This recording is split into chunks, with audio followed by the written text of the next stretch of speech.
What's a hill you're willing to die on every time? Radio stations should play more than 250 songs. Disagreeing is not a personal attack.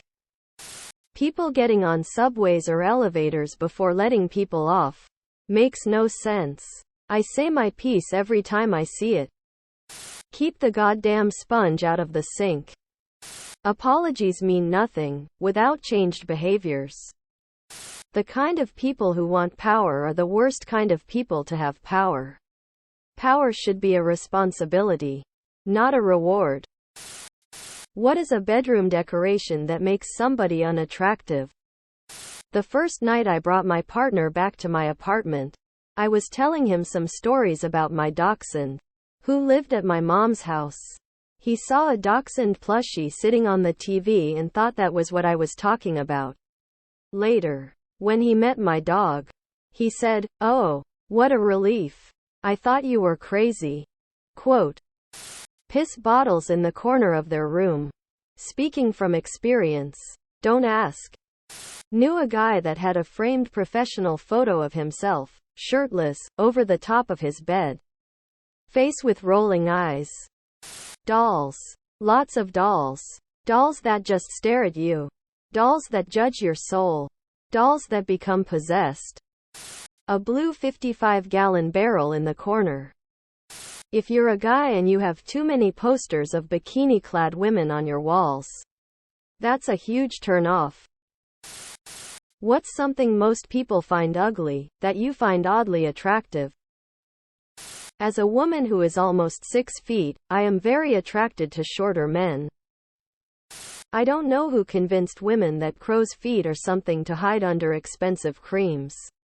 Expensive creams makers? But they shouldn't. Windmills. I love their huge presence of smooth rotation, the horizon and what they represent. When older women have graying hair, I think some carry the look very well. I like being with someone who is just a little bit clingy. Not crazy, but someone who wants to text me frequently and needs me around a lot.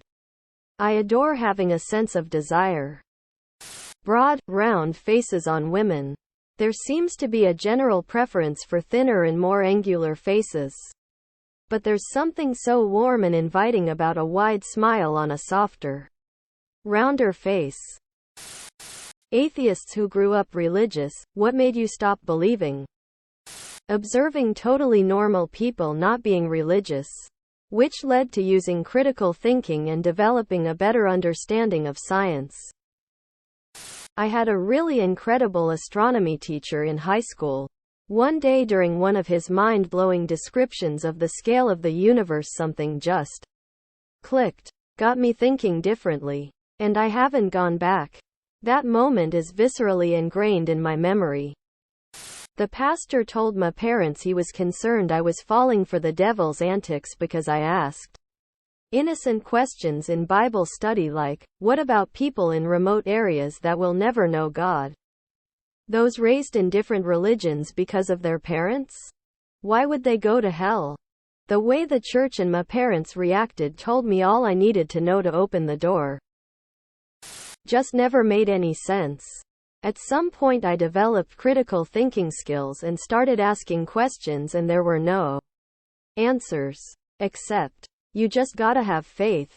But as it turns out, you don't just gotta have faith. Being shamed after an assault because he was high up in my church and I must have done something to tempt him. I was 12 and he was never held accountable, so I walked away and never looked back.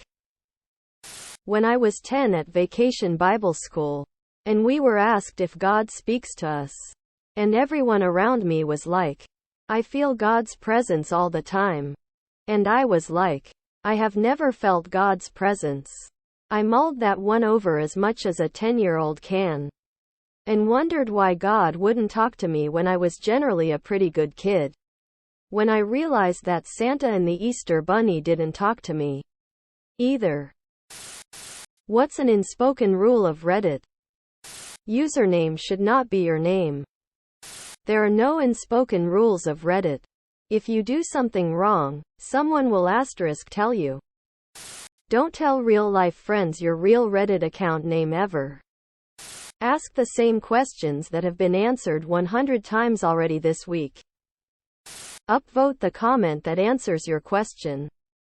If you are going to reply to your own post to make yourself look better, make sure you switch accounts first. What's the worst thing that you can't stop doing? Procrastinating. Caring about what other people think of me. In one word, overthinking. Ruminating on the past. Overeating. Not only am I accustomed to big portion sizes now, but I'm so fucking hungry all the time. I think I've found a way out, but every time I'm eating sensibly, the temptation of have more is always there. Hating myself. In your opinion, who has the most toxic fanbase? All of them. Superfans are their own worst enemies. I'm gonna go out on a limb here and say that Hitler had a pretty toxic fanbase. Those crazed, subscribed, my brothers.